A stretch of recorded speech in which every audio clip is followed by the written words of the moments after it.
Hi, welcome to Wellness Wednesday. My name is Jana McGraw, and I am the clinical herbalist at Maharaj Acupuncture and Herb Shop. Today, we're going to talk about a question that I've been getting a lot, which is what herbs are good for anxiety? So there's varying levels of anxiety, right? We have, from just a little bit stressed out, can't think straight, to not being able to sleep. And then we also have, some severe panic attacks. So whenever somebody comes into the clinic asking about herbs for anxiety, the first thing that I would like to recommend before we get into any herbs or anything is just taking a look at the breath. Breath is so important when it comes to anxiety.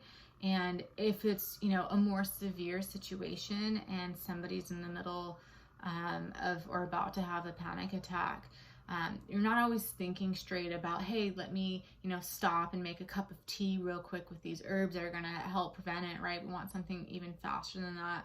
And the breath works amazingly fast if we, practice and we know how to incorporate it correctly.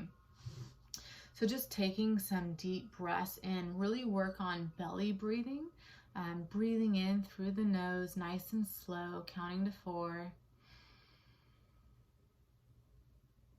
Exhale, counting to 4. And then working your way up, to 5.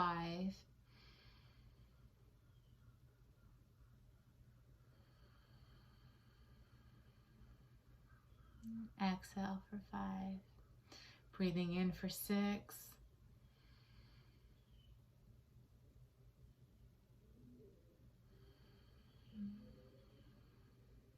Exhale for 6. And we'll keep working our way until we get to 10. So the idea here is that we're breathing in deeply, filling our bellies, slow on the inhale, slow on the exhale, doing that about 10 times all together. If you can do it on an inhale for 10, on an exhale for 10, and do that 10 times, that's amazing. By breathing deeply, we can really make an impact on our anxiety levels and really minimize it and nip it in the bud, getting that oxygen and that blood flow. So once we, establish a routine for, just making sure that we're breathing correctly, maybe morning and evening, we take some time to practice some breathing exercise, maybe even on your lunch break, practice some breathing exercise, go for a walk outside, breathe in, exhale. The next thing that I usually will take a look at with my clients is, okay, let's take a look at, mealtime and food. If, you're like the average person, even myself, I'm guilty of this. We have so much on our plates these days, and we try to get it all done because we want to be that good part of the community. And, we often will push our lunch or our breakfast or our dinner and just say, oh yeah, like we'll get to it later, or I'll eat it in the car, or I'll, eat it at my desk as I'm working, doing something, or, you're even enjoying it while you're watching your favorite show, which, as a whole, they don't seem to be such a big deal if we do this, but it's the consistently doing it over a period of time where our parasympathetic never really gets to shift to that state of relax and digest. And so we're eating our food, kind of on this fight or flight mode and stressed out, and our food's not really digesting well, and we just never pause. And it's so important to make it a regular part of your day. And I know it's inconvenient, and I know you've got a million things that are, demanding your attention, but just taking some time to hit pause and have your nice meal time, whether it's 15 minutes, 20 minutes, really be at peace, enjoy your food, eat calmly. That'll be another thing, another small little life habit change that we can make that will make a huge impact on our anxiety and our overall well-being. So aside from those, 2 lifestyle changes, the third lifestyle change is taking a look at our screen time. Especially in today's day and age, if you're like, most people, you're getting so many emails, you're getting so many calls and text messages, and not even to mention social media. So you're just getting all this input in, and then we look outside, and if you live in the city, you've got, so much sensory input, and it's overwhelming. We weren't always, in this type of position where we had all this stuff going on. So it's no wonder our nerves are fried up and, and we're stressed out, right? So just taking some time to really look at, your routine and say, okay, when I wake up in the morning, I'm going to establish a routine where maybe I stretch and breathe for 5 minutes, while my tea or my coffee is brewing.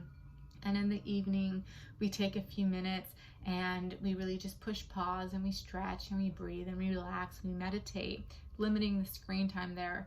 If you do those 3 lifestyle changes, you will have such an improvement on your overall well-being and your overall stress levels and the anxiety levels.